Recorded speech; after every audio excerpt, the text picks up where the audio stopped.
ABC Weather Lab. Here's Eric's forecast. The rainy, gloomy weather just continues to roll on for Acadiana as we continue to have this tropical wave just offshore. And the good news is, just like Barry, the heaviest moisture has remained out over the Gulf, and that has been robbing a good bit of that moisture onshore. So that's why we haven't quite seen nearly the amount of rain we were expecting all weekend long, but I think we'll all take that. Still been seeing some tropical light misty showers, especially during the first half of our day, and then we just got another brief little shower this afternoon. But again, most of the moisture now staying offshore and beginning to push a little bit more towards the east from Grand Isle to New Orleans. And that looks to be the trend into our Monday, but you do see some of this extending down over towards the Texas coast. We're not done with it just yet, and I do think we'll have at least maybe one or two more waves to move through later on tonight and then again through the first half of Monday. You can see most of the showers have now been working from west to east across Acadiana, especially down towards Morgan City. That's where they've been seeing the heaviest showers or more consistent rain throughout most of the day. That's where they've picked up maybe 1 to 3 inches of rain on our Sunday.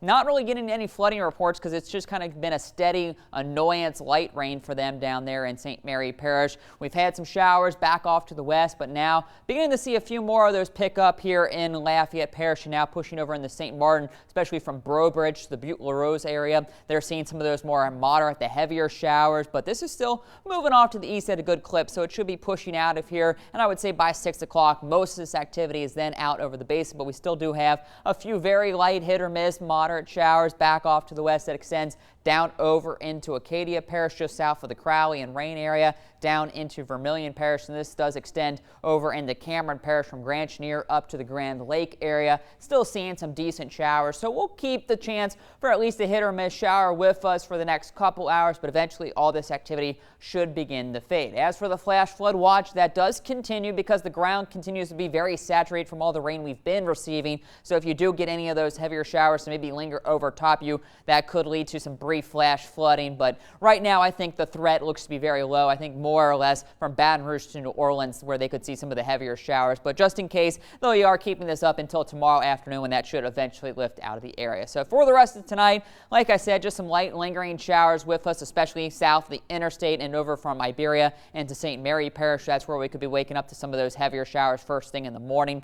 Through the afternoon, just more or less scattered activity through lunchtime and into the evening. Not going to be widespread. Could even see some peaks of sunshine tomorrow afternoon, which will warm temperatures up a little bit before eventually that gets out of here. And the other model very similar. So some heavier showers along the Gulf Coast tomorrow morning, continuing through the morning. But again, most of it is south of the interstate. Could have some hit or miss showers during the afternoon, but this really tries to clear it out. So I'm pretty optimistic we will see some sunshine tomorrow afternoon, which could get us a little bit warmer into the upper 80s. Tuesday we start dry, but then it looks like an outflow boundary could spark off another round of some scattered showers. So you will just want to keep that umbrella with you at least through the first half of the week. But eventually by Thursday and Friday, it does look like some drier weather moves in.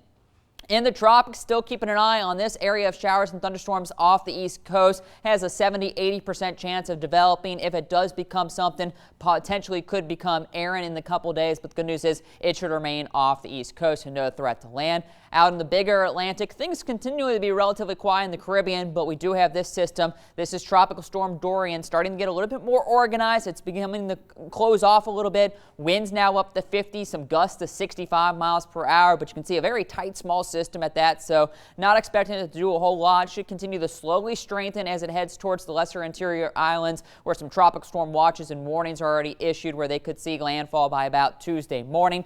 Then possibly becoming a hurricane as it moves into the Caribbean, but then should weaken right before it moves onshore the Dominican Republic sometime Thursday afternoon, and then the rough terrain of that island should continue to weaken it down to a depression by about Friday. But some of that moisture could head our way in the form of another tropical wave by Labor Day weekend and beyond that into the first week of September. So a few more showers will be possible out there this evening, especially down closer to the Gulf Coast. Otherwise, just another cloudy and damp night, 75 for that overnight low. And then tomorrow, we'll start off with some of those scattered showers through the first half of the day, maybe even a few thunderstorms. But I do think we have that sunshine in the afternoon, getting us into the upper 80s, maybe pushing 90 degrees by Tuesday with just that passing wave of showers in the afternoon. And then another front comes through on Wednesday, sparking off another round of scattered showers. But eventually, we start to dry out and sunshine returns Thursday, Friday, and into the first half of Labor Day weekend. But there you see those rain chances returning with the potential of another tropical wave.